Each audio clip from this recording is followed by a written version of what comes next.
Greetings everyone and welcome to a brand new edition of GameTales, a show where we talk for very many minutes. I think that's the way you say it. And today we're going to talk about adventure games. So it's going to be a show that's going to take about 2 or 3 hours or days depending on how much we talk. It's probably going to take a while. I am again joined by Steven from the channel See Nonsense. Hi Steven.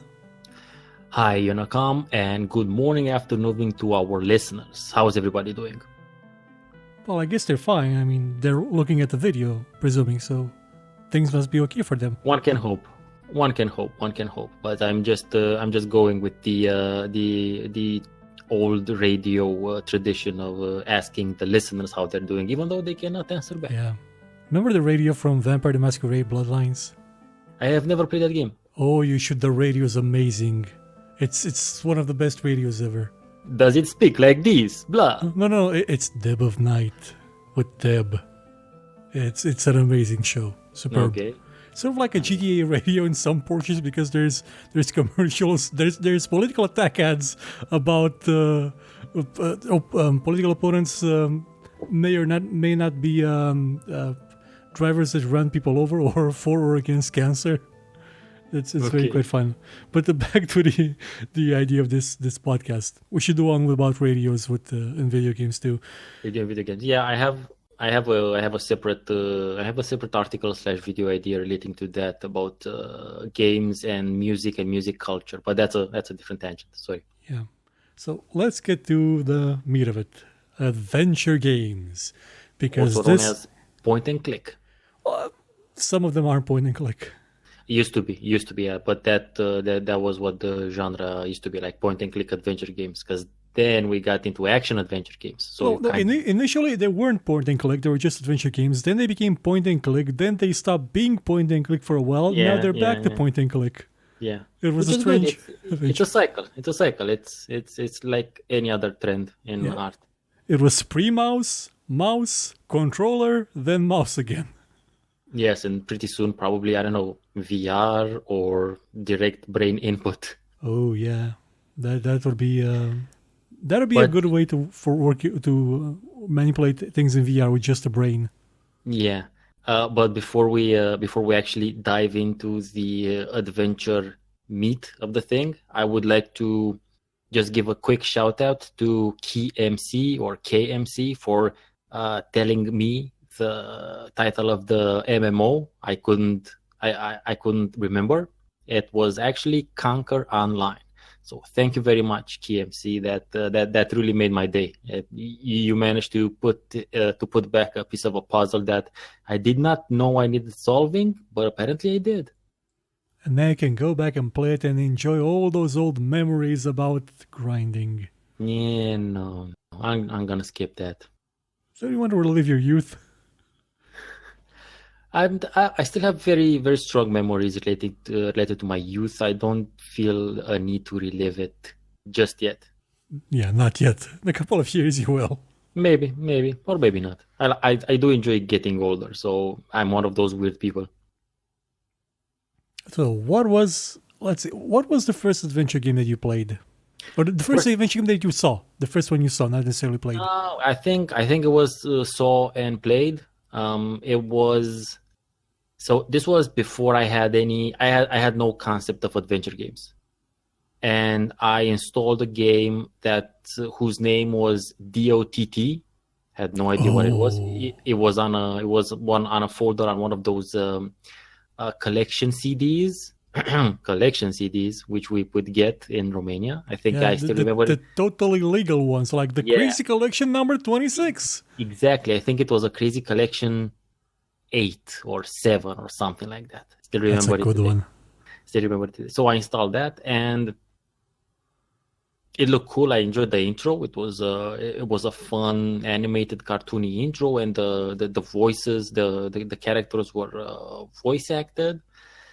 And yeah, that was the first time I saw and experienced an adventure game, Day of the Tentacle. As far as I'm concerned, I don't know if there is a better title to start with. I would be hard pressed to find one. But the interesting thing was that I had no concept of adventure games, so I didn't really.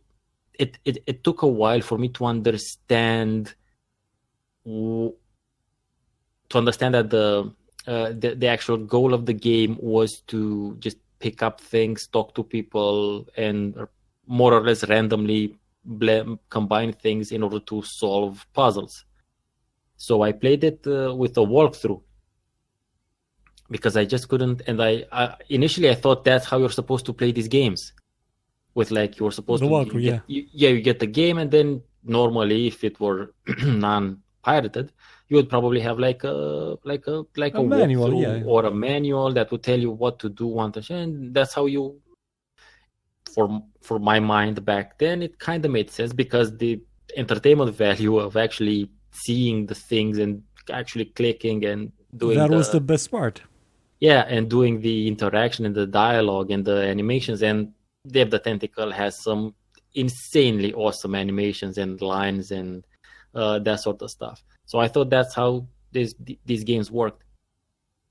And for the longest time, I wasn't even aware that they're actually called adventure games. My friends and I called them quests because at the same time we would also get Police Quest, and and then we associated the game with the idea of quests, so we called them quests for like many years until we got more into this whole internet thing and started to understand that the actual genre is called adventure games. So yeah, Day of the Tentacle was my first. How about you?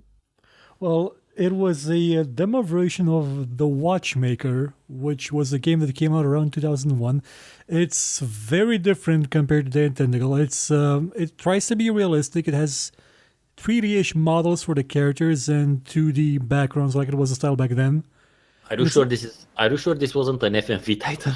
No, it wasn't FMV. It was post-FMV. Okay. The idea was that there was some guy got assassinated in a I think it was an airport, but turns out he was immortal, and he just got up and left, and some people started panicking, and you were supposed to investigate something about that immortal guy. I remember the demo had something about a pool. You had to dig something out of it. I had to figure out how to drain the pool and get something out of it. Can't really remember the details, but it wasn't super duper complicated. It all made sense, but it didn't really grip me because there wasn't the humor of the tentacle. There wasn't the charm of it. Oh yeah. But then again, that was just a demo. The first full adventure game I played was a dreadfully panic-inducing experience. Have you ever played an adventure game that caused you to have panic attacks? That made you sweat? Just real life does that to me enough. Games don't. You should try the original version of King's Quest 3, where you're trapped by a wizard in his home. You're his slave, and he gives you different tasks, and you have to do those tasks against the clock. If you fail, it kills you. Yeah, the Queen Quest games, I eventually got to at least one of them. Can't really remember which number it was. Maybe 5. I don't know. And I enjoyed the freedom of the game and the animation. It was fun, but I did not like the fact that you could die. I was okay with dying. I was less okay with having to type all the things and pressing left and seeing my character keep walking while I type. And then by the time I got the item I wanted, by the time I wrote what I wanted, I already passed the item, so I had to go back. It was very panic-inducing, especially if you mistyped something. I was young when I played it first. I didn't necessarily master typing really fast back then, so it caused problems and getting killed by a wizard. The one I tried was a point and click. So yeah, I do remember it being fun, but it just wasn't. Since I started playing with Day of the Tentacle, that sort of older school approach to adventure games in which you could die and you could actually combine things that didn't do anything, because that was a thing. Initially, you could combine your inventory items into things that wouldn't solve any puzzles, or use them in situations where they wouldn't do anything. That wasn't the type of experience I was used to, considering the first one I played was Day of the Tentacle. So the quest ones really didn't really gel with me that much. Yeah, the earlier ones were definitely very, very rough. Like, those are the kind of games you would need a walkthrough for, especially because in the older ones, you could completely screw yourself and not know it until an hour later or 2 hours later. And that's even worse, yeah. Yeah, it happened to me in Space Quest 1. I was pretty much near the end of the game, but I only realized that I left an item that I needed somewhere close to the beginning of the game, and I had to redo the whole thing. Yeah, I do think whilst that approach I think was more appropriate for that time, I do think that it was an improvement. It was a quality of life improvement to only be able to, first of all, not be able to die, and second of all, you won't be able to do those kinds of game breaking mistakes, let's say, or game not being able to end mistakes. I think that's an improvement in what the games can be, and I would argue that history has shown it to be a good move, because the games after that period were were climbing like a mountain of quality for a while then, until it fell off the mountain because of 3D and first person shooters and shit. But yeah, I do think that whilst I have nothing against the really old school players who play those things and enjoy it, that's not really my particular brand of vodka. I'm just curious about one thing. Dark Souls is very popular now. What would it be like to re-release those old games with new graphics but with their original gameplay and call them the Dark Souls of adventure games? Prepare to Die edition. A Souls-like adventure game. I think there is a niche there. But granted, a lot of the appeal in the Souls games is the combat. So yeah, I don't know. You could grapple with the controls. That's a combat unto itself. It might be you could do each boss fight, let's say, each major puzzle, your controls mix around. It's just up is down, left is right. Nothing makes sense anymore, and that's the way you have to solve it until, or by random happenstance, you hit on the correct order, I guess. If you think about it, that's kind of what combat in the Souls games is. Yeah. It's a pattern, and there is orders and patterns of buttons you have to push. Granted, not as bad as the quick time events. True. At least you have some feeling of agency, and at least you get to, much like solving a puzzle in an adventure game, you do feel accomplishment after managing to learn a boss's pattern or several patterns and then combat it appropriately. Yeah, we're going to talk more about quick time events when we get to closer to the modern age of adventure games later on the show. Out of curiosity, have you played Fahrenheit?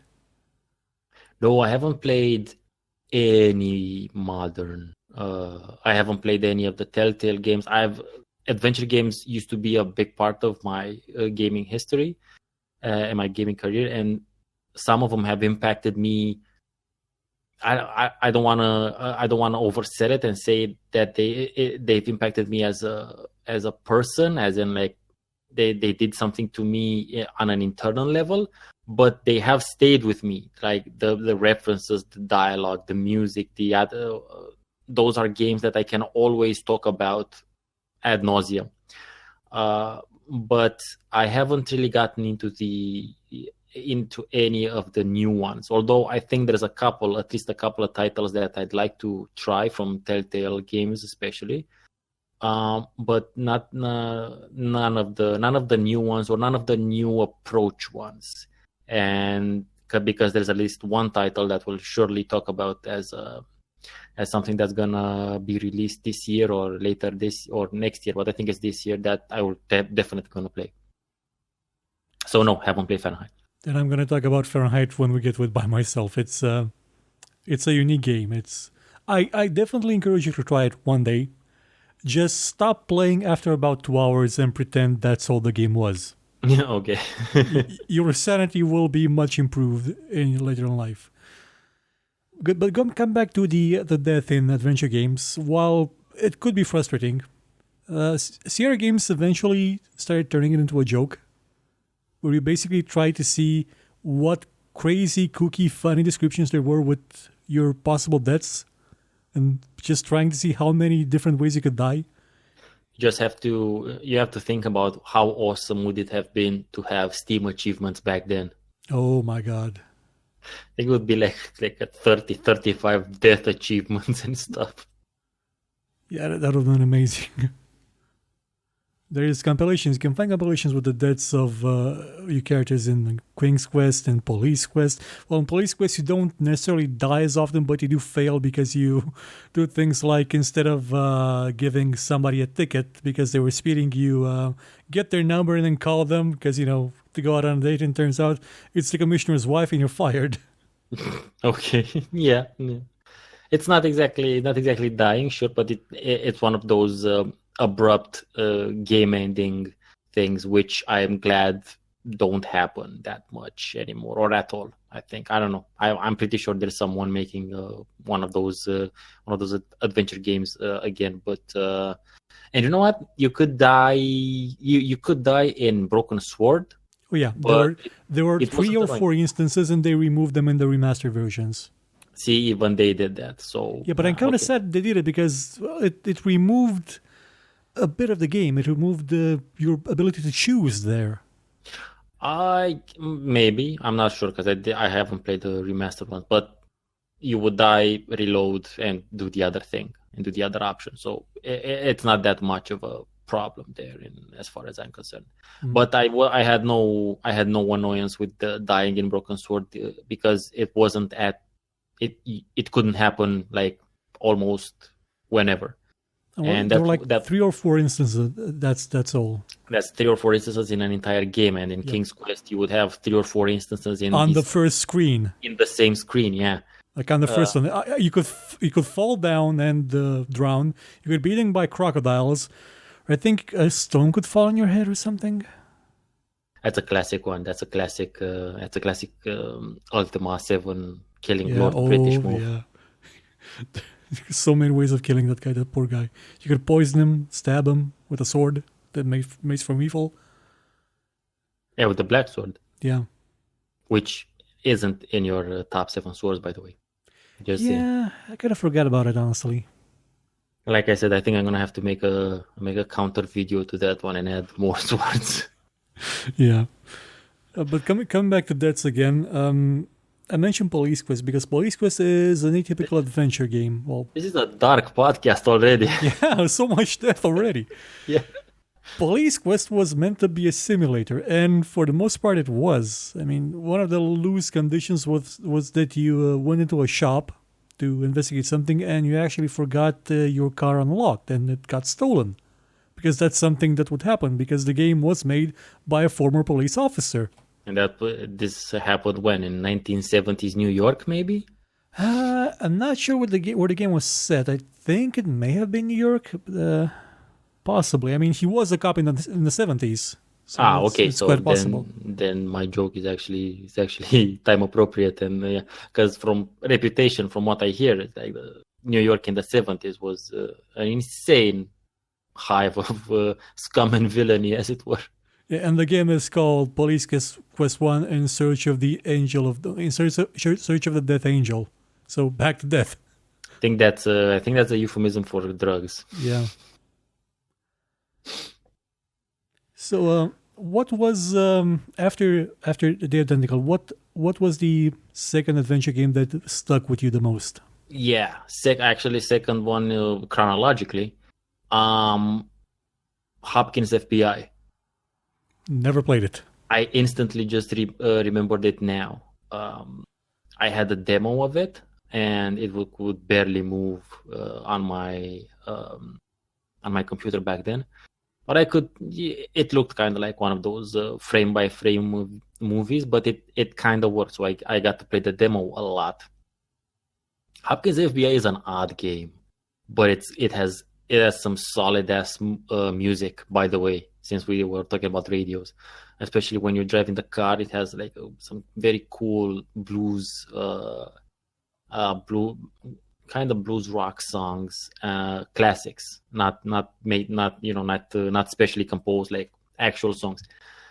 So Hopkins FBI was a really weird game, which again I also played mostly with the walkthrough, and it was really interesting because at a certain point, spoiler, you die and you get to heaven, sort of. It was either heaven or purgatory, and then you have to either I can't remember.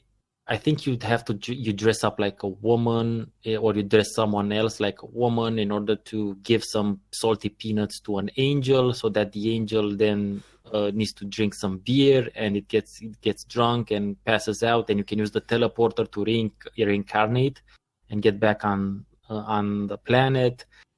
It's an odd, crazy cool game, and then towards the end, it turns into an FPS for a while, which is like, what the fuck? Yeah, Hopkins FBI, weird. This game sounds awesome.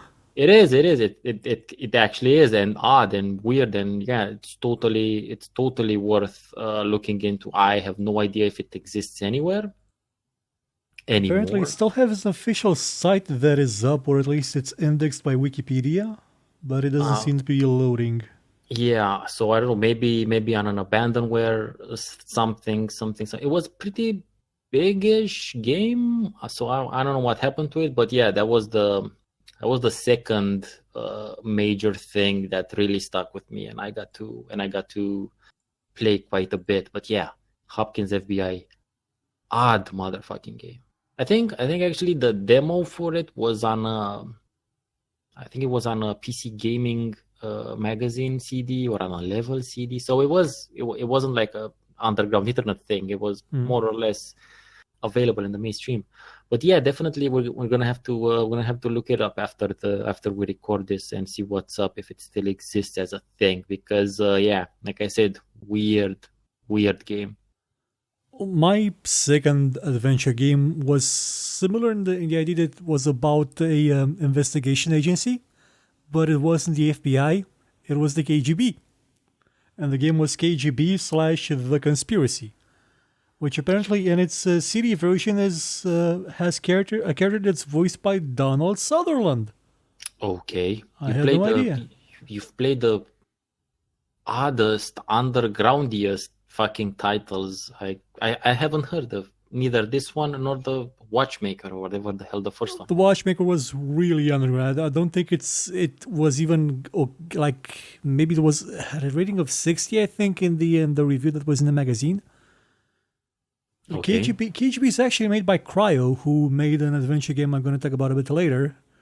And you were playing a captain in the KGB, and you were supposed to investigate stuff that was happening, conspiracies, a murder, theft, I believe. No, I don't think you got the capitalism, though. There was some exchanging money for goods, if you get what I mean. Like yes. At the street corner at night. But if you did that, you would kind of lose the mission, because you're also, again, you had to complete something based on the time in the game. It was running, I think, in real time at one point.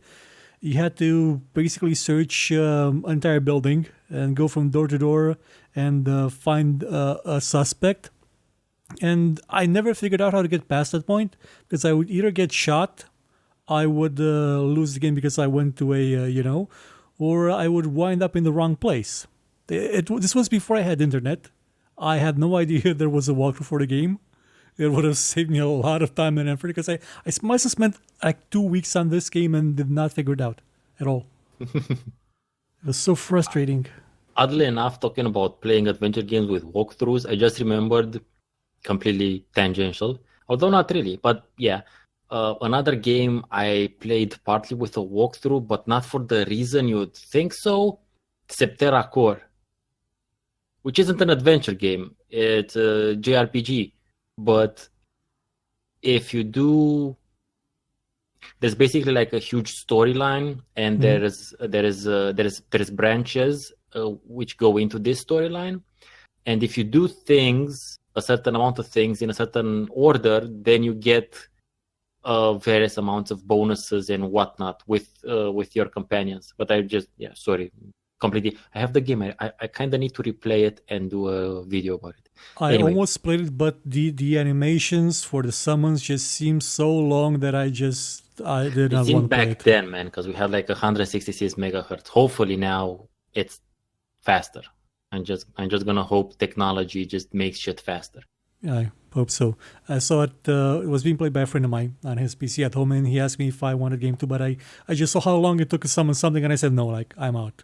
I already was busy with the KGB at that time. Like, I would go to school and think to myself, okay, how do I finish the game? How do I get past this point? And it nagged on me constantly. See, the real questions, the real reason for going to school is spending time thinking about how you're going to play the games once you're out of school. Yeah, that's the main reason. Speaking of walkthroughs, what's the most annoying puzzle you found in a game? Ooh, annoying puzzle. Man, that's a hard one. You should have told me this one before recording. What's the first one that comes to your mind? The one that frustrated you the most? I don't know. I need to. Basically, I'm going through like super fast forward of several adventure games I've played. Can't remember. I'm gonna give you some time to think because I'm gonna go first. Yeah, go for it. For me, it was Myst from the game Myst. Okay. The entire game Myst. Okay, makes sense. I think we could say the entire series Myst. Yeah, probably. I only played the first one. Now, Myst has sold better than most PC games in history. It's sold millions of copies. I think over 10 million. I think it's amongst the top sellers, like historically speaking, up until a certain period. Yeah, I think just The Sims sold more than it, and then Minecraft. Yeah. I remember seeing something about that recently. I have problems with the game because it's just a succession of puzzles that you really don't know you're doing them right or why you're doing them or what's the context for them. It's just going around vaguely pushing buttons, throwing switches, and then hoping something happens. I think that's I've never played any of the Mysts, but I think that's a very proper description of modern day puzzle games, especially mobile puzzle games. At least, I mean, Myst had them all in one place, at least, so it tried to have a cohesive. It tried to place them in the game world, whereas something like The Seven Guests, which actually gave you more reason to play because it had characters, it had a story, it had actors like in the scenes, but had puzzles that were completely divorced from anything else. Myst did it better because the puzzles were in the environment, but there was nothing to it, no context, no substance, and that annoyed the hell out of me. From what your description also seems to maybe work for a more recent game called The Witness, as far as I understand it. Again, haven't played that one either, but that's kind of the general description I heard about that game as well. Yeah, I mean to play that because I heard it at one point, like the game basically throws puzzles at you, a certain type of puzzle at you, in the hopes that you would notice that puzzle is sort of at a larger scale at one point that you didn't notice it before. Mm-hmm. So it's a mind thing. And I think there's an episode of Connection somehow stuffed into the game with James Burke. Ooh, okay, we're gonna have to make an episode about James Burke documentaries. Oh now. Yeah, we sure are. Holy shit. That one's gonna get 3 views. Yeah. You, me, and Rahul. Yeah, and the cat that accidentally tapped on the keyboard. A couple of bots here and there, yeah. Okay, I think so. I think one of the most frustrating ones. It's difficult, man. I'm looking over so I wrote a list of the adventure games I wish to talk about, and I think the only one that I have a memory of it being frustrating was The Longest Journey. Oh, the duck. No, not the fucking duck. Not the duck? Really? No, I got the duck relatively fast. I got the duck quite actually not that. No, I think it was something later. I think it was when you're shipwrecked on an island and you have Oh, to the send volcano. like a message through the statues or Yeah, I you have don't. to. Yeah, that took me a while, but it wasn't that difficult. I just had to try and figure out which symbol fit to which thing. Yeah, I don't. I'm not sure. I don't remember if that exactly it. That's just like one of the memories I have Yeah, from playing The Longest Journey. it was a real long puzzle because the symbols were a bit vague. Some of them were supposed to symbolize the volcano, some of them the Maya runes, some of them the other ones, the other race. It got a bit vague, but eventually it was So I solvable. think, yeah, so I think that was one of the hardest slash most frustrating thing because yeah, it took a long while to get that one because again, I mean, we had kind of internet, but I didn't have internet at that point in time. So I think, but again, that's nothing. No, The Longest Journey is by far one of the best adventure games Oh yeah, ever. Just end of clause right there. I'm yeah. not. That puzzle Um, that you mentioned is sort of it was the most mist-like in the game, I think. might be. The most it was among the vaguest in terms of how the symbols fit together. So yeah, that's I think that'll be it. Because the rest, even if they didn't make a lot of fucking sense, like Grim Fandango, which one of my favorite games of all time. Again, they were kind of fun. Like in like just skipping in front a bit. We're gonna come back to talk about Grim Fandango soon. But there's the at the beginning the one with the coral. That's just weird. You find the spoilers again or solutions. I don't know, walkthrough. You find a piece of coral in the office of either Domino or your boss, and then you tie it to the second part of the tie rope to then use the coral as a grappling hook.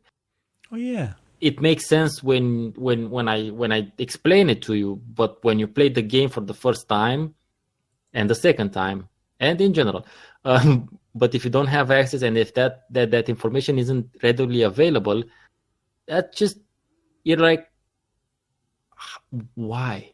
Because the thing is, the coral is glowing. So that's a bit of a bait and switch because it makes you think that the glowing is the part of the object that you need and that you might need it to, place it somewhere to glow.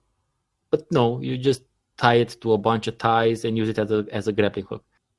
But again, even if that took time, it's still a fun thing to remember. The Longest Journey, that one particular puzzle or two of them, quite annoying, and I was left with the impression of being annoyed because this was what I was in high school.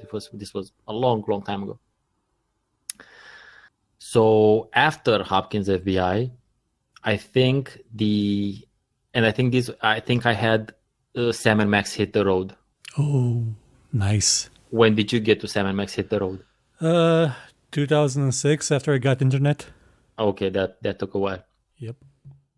Yeah, so I got Sam and Max Hit the Road, which I liked because it was very reminiscent of Day of the Tentacle, and I dug the writing and the animation and And the violence. the weirdly detailed masochistic sort of fucking cartoon violence in it. But yeah, I enjoyed that a lot, and the general abstractness. I remember using a walkthrough for that one as well, here and there. Yeah, especially at the Ball of Yarn. That was, yeah. So what was the next one for you? Oh, after I think it may have been Broken Sword 2. I stumbled upon the second game before the first one. Okay.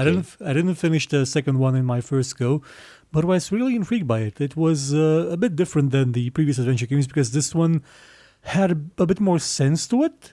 It was definitely it's a realistic game. Yeah, had a bit more sense to it. It was easier The to play puzzles to understand. Yeah. Yeah, the puzzles aren't abstract at all. Most of all, the characters were moving; they were animated. Yes, they were. They didn't look like pixels or static images. No. But I did play. I did play them in order. I think. Yeah. I got Broken Sword 1. Loved that, and then 2. Don't think I played 3. Is 3 the 3D one? Or Yeah, it's the first. Have you played 3 at all? I don't think so. If it's the 3D one, no. Yeah, this is the first 3D one. No. So I played just 1 and 2. I'm gonna just make a mention here of Broken Sword 3. It is, in terms of story, a great game. In terms of characters, great. In terms of puzzles, good God. Someone should have knocked the Nokia phone out of the designer's hand and slapped them with a fish.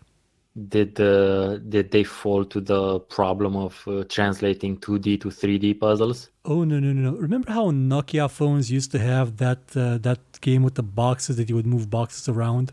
I think that's like a general every game. puzzle in the game. Oh, okay. Every puzzle. So the last puzzle in the game is you moving boxes around to climb over a fence. Yay? No. Okay, that's just bad. Yeah. Instead of getting somebody to help you climb over the fence. There's just lack of originality, inspiration, or I don't know, time, I guess. I don't know what happened there. I mean, in every other aspect, the game's great. Apart from the puzzles. The first 2 Broken Swords are just awesome. Oh, the first one's a masterpiece. Awesome stories, great experience playing them. The puzzles, as much as possible, make sense. Shout out to the goat in the first one. The goat. I think that was the hardest one. It was the goat or finding the secret passages in the sewer. Oh, there's actually a story about the goat. The designer of the game, Sociable, was in New York. I think he was in a taxi and he got talking with the driver, and the driver asked him what he does. So I make games. So any game I might have played. Oh yeah, you made maybe you played the Broken Sword, and turns back and looks at him. You're the guy with the goat. Oh yeah. that is yes. The goat is it's special. infamous. Yeah. It's a special puzzle in that one. That the first game was just superb. I mean, the art direction, the presentation, it just made me fall in love with Paris. Yeah, and I just enjoyed the idea, like you said, that the Broken Sword wasn't this abstract concept, wasn't this cartoony thing. It was some dude. Is he a private detective or a journalist? No, he's a lawyer. Okay, just a random dude, more or less, who just some shit happens at the beginning, and then things spiral down, and it's not abstract. It's realistic. He can die. At least initially, he could die a couple of times, as we mentioned earlier. But yeah, and the characters were just not nice, because he's kind of like this airheadish American, kind of stereotypical sort of American dude. He's a tourist, yeah. Yeah, he's not a bro yet, because bros weren't a thing, but it's close to it. And he just goes through the game, goes through the entire story, kind of like semi in a haze. He does wake up here and there. Well, in his defense, he did get introduced to the story by an explosion. I know. So maybe he's concussed. We don't know. But yeah, and the female journalist character is like, she's super aware of everything that's going on. And that's cool. I think, does she save him, or does only him? She saves him. And here's the bit I really, really hate. They made a remastered version. They added scenes with Nico in it, so where you play just as Nico. And none of those scenes are where she dresses up as a cat burglar and rescues him from the museum. None of them. Okay. Wasted opportunity. I guess so. It's like, where did she get the suit? She does that quite often.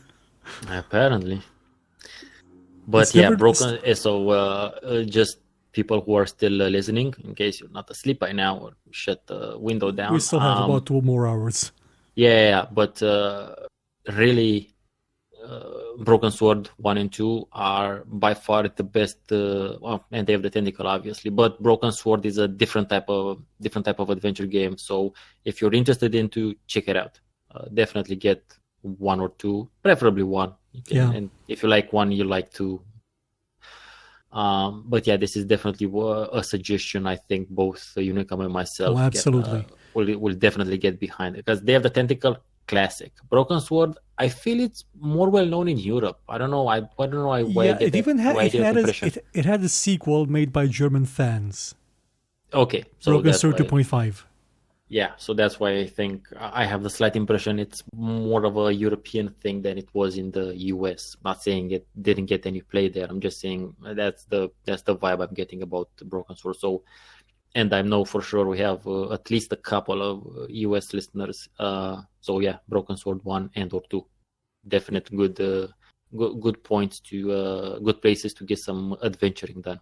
And it's not just about them being more realistic. They also have humor. I especially love the way they portrayed pretty much anybody you meet in every country. The French are a bit xenophobic. The Irish are kind of drunk. Not the Irish. Yeah.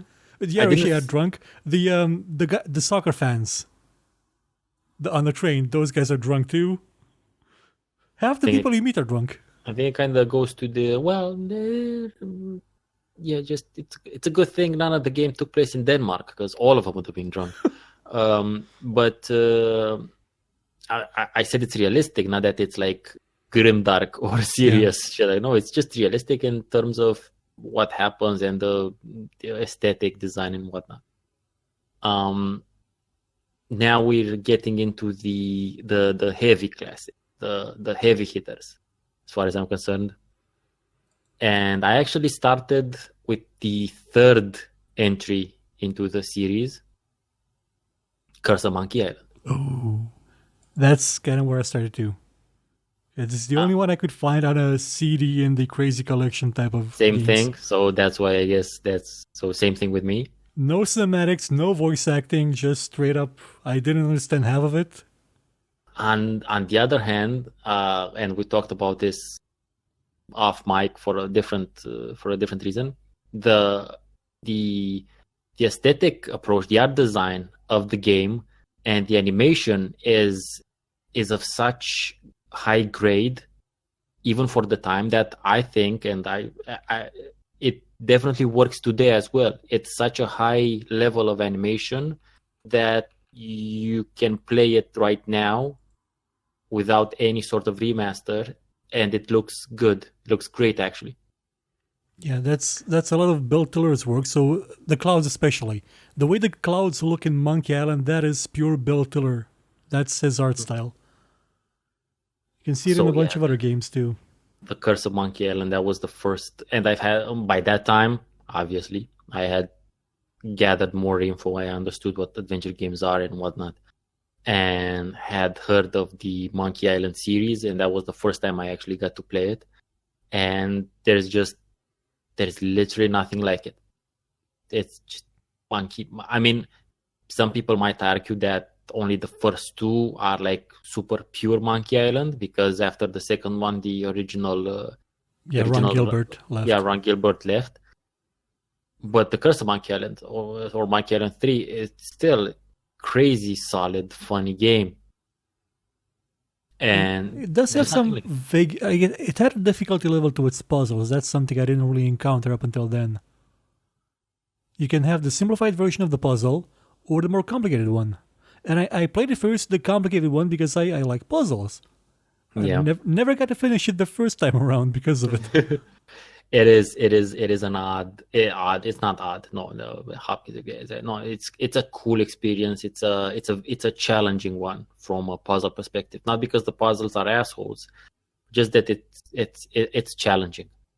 And then later on, I would get to play one. I actually played one like several years ago. I played when the remastered version came out.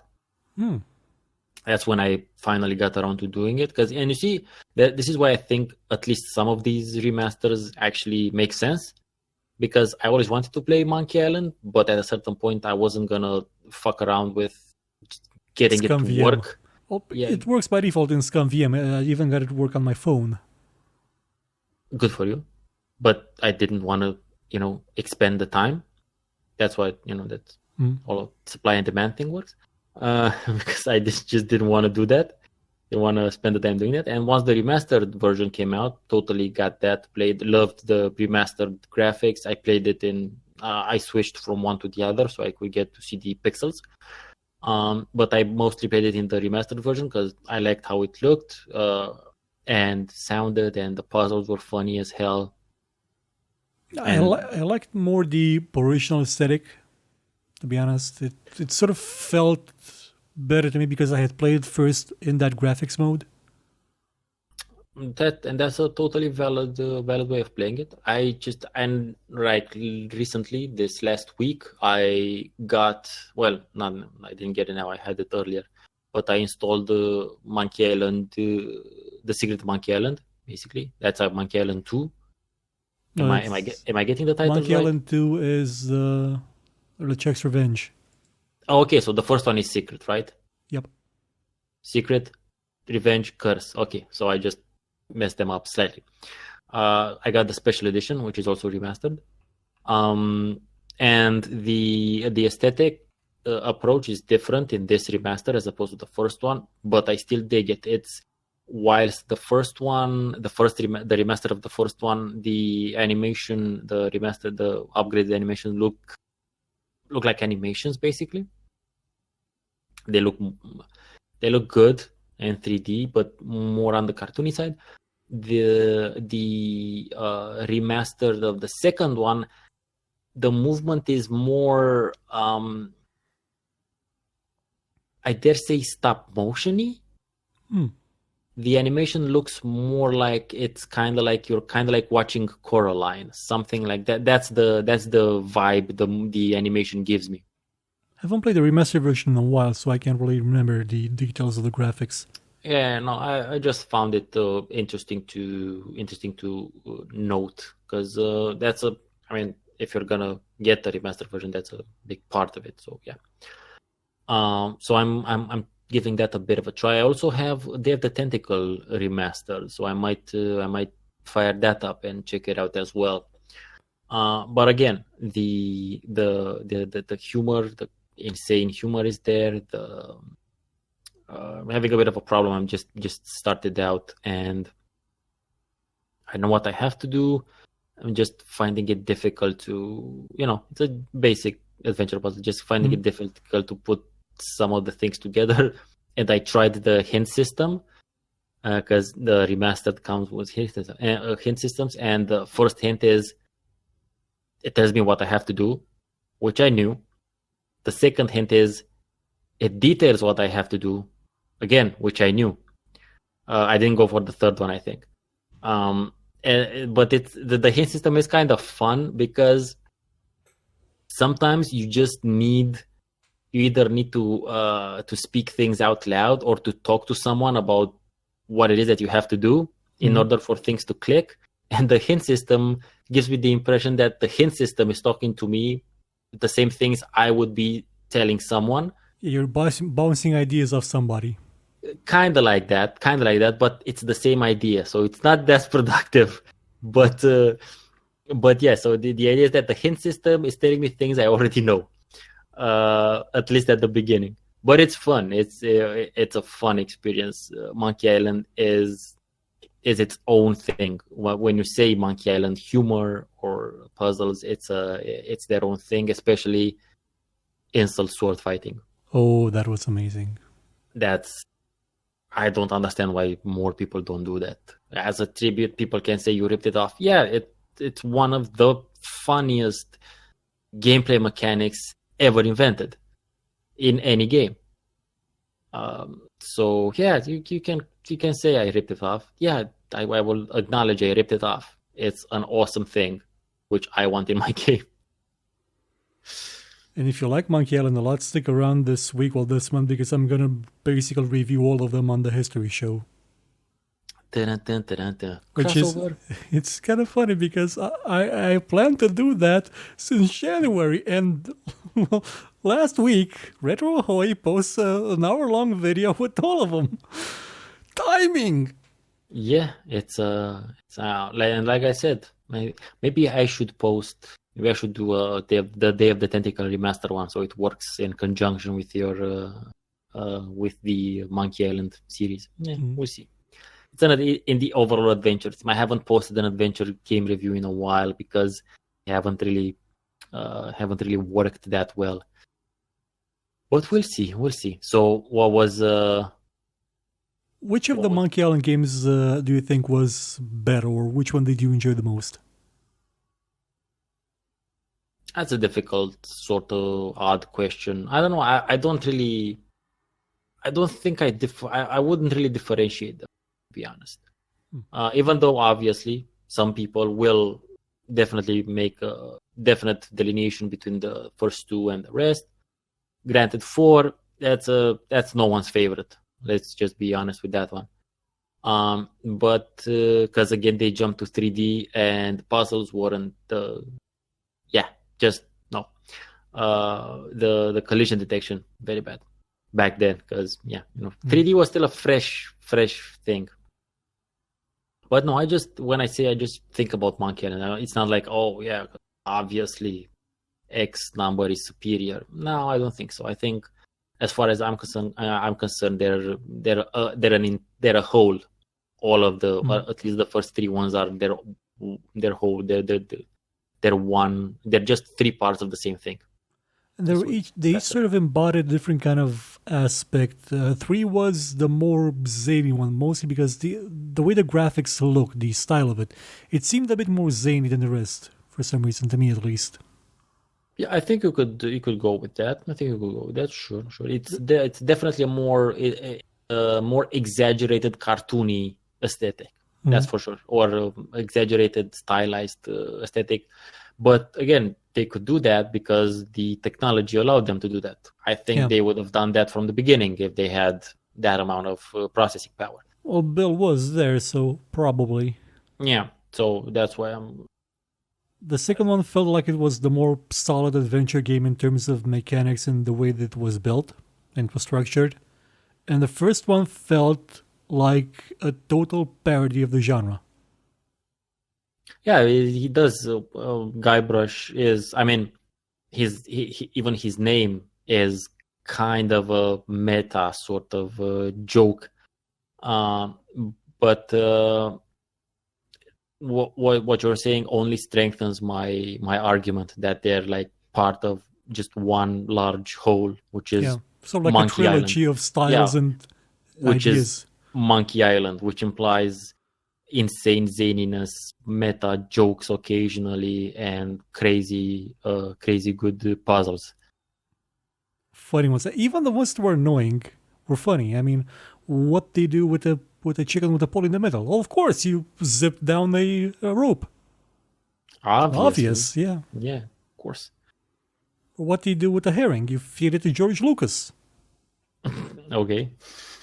Because I think he was the troll in the game. Like when he took the mask off, I think it was George Lucas. I'm gonna double check this. Jab there, jab, jabby jab. So okay, we're at the Monkey Island, and I think the next great big thing for me was Grim Fandango. Oh, that was a beautiful game. And Grim Fandango, I played it at a friend's house in high school, 9th grade. He showed me he had a considerably stronger computer. And he showed me Grim Fandango. Like he said, man, this is a quest game. Again, we were calling them quests back then, at least in my region of the world, or in my region of the town. And he's like, it's 3D, man. And like, wait, what 3D? How? I mean, that must make for some insane puzzles. He's like, yeah, cool. And the theme is like basically you're in the land of the dead. I'm like, wait, what? Okay, I'm sold. So he showed me Grim Fandango, and that was one of those moments when something completely changed in the way I approached games. Gaming was important up until that point to me. That much is obvious.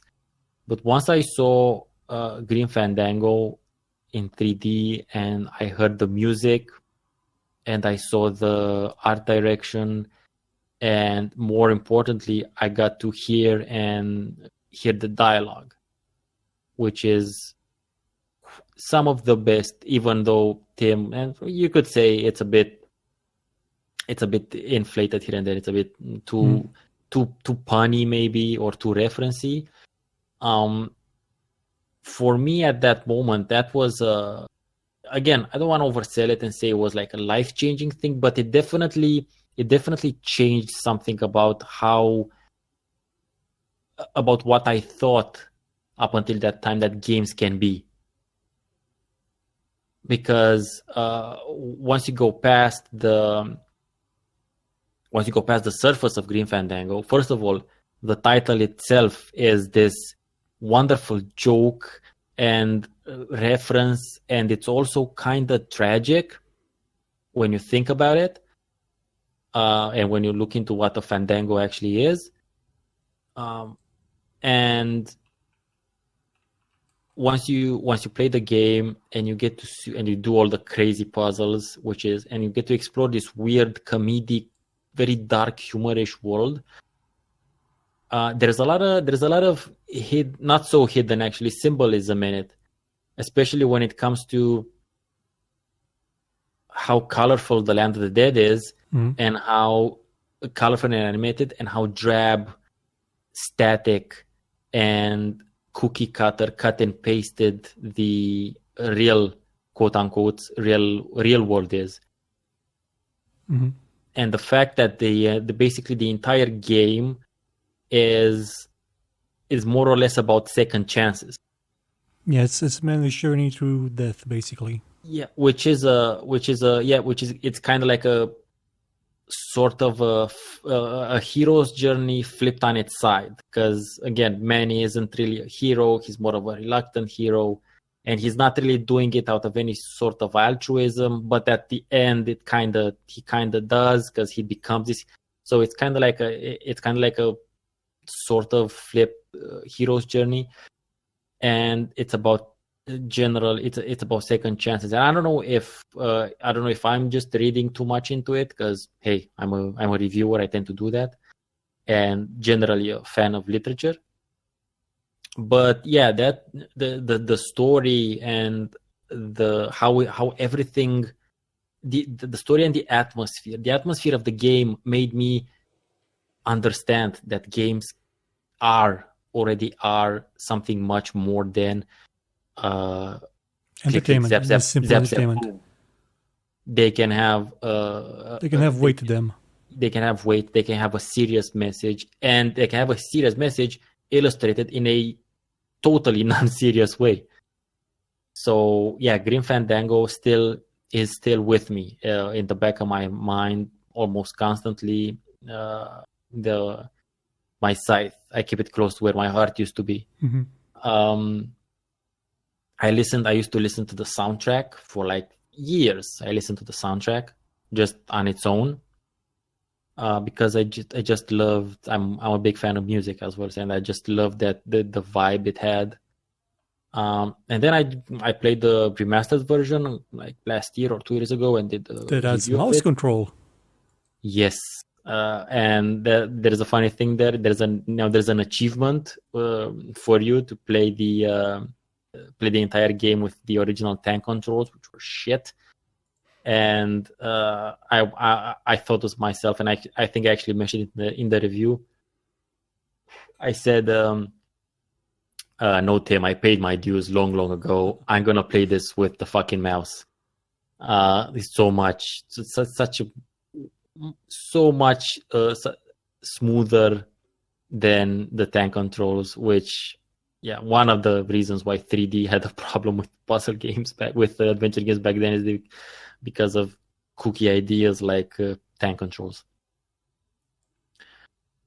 But yeah, Grim Fandango still a big part of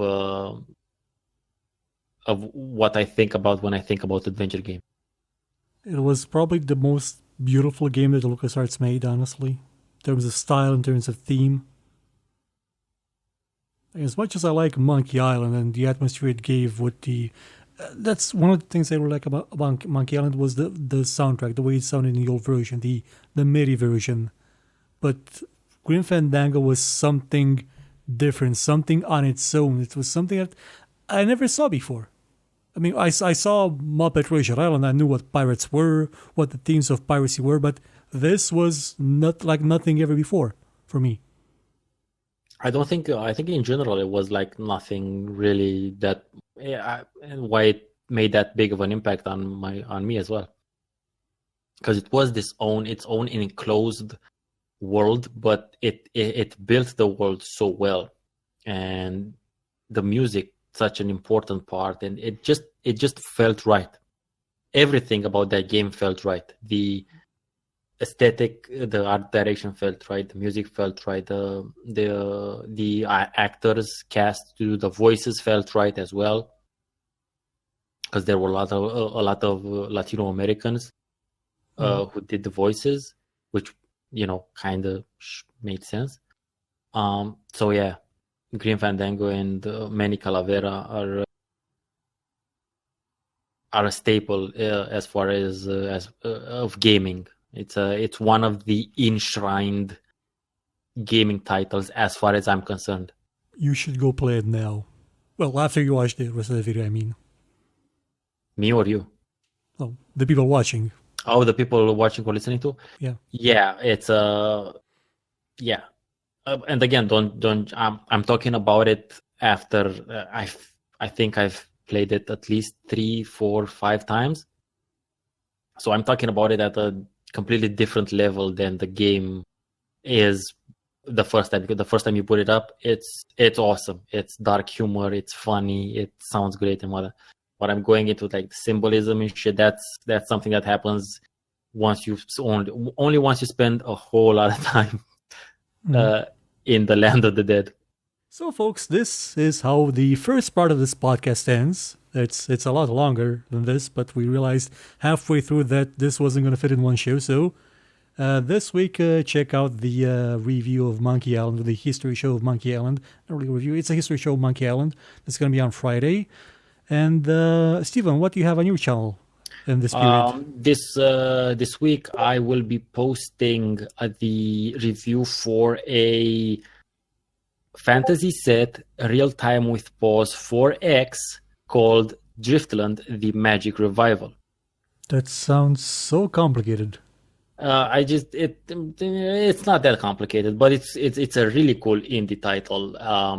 So if you're into 4Xs, especially, check it out. 4Xs and fantasy and things set in a fantasy set, because it's not. You get that there's some mechanics in this, and there's some basically mechanics in this that you won't find in things like Civilization or Stellaris. So yeah, check that out. And if you want to see more of our shows, well, we have them on our channel every day. So be on the lookout for those. Especially be on the lookout for next week, the next podcast, which will be part 2 of this podcast, because it's long and we talk about more recent Asia adventure games.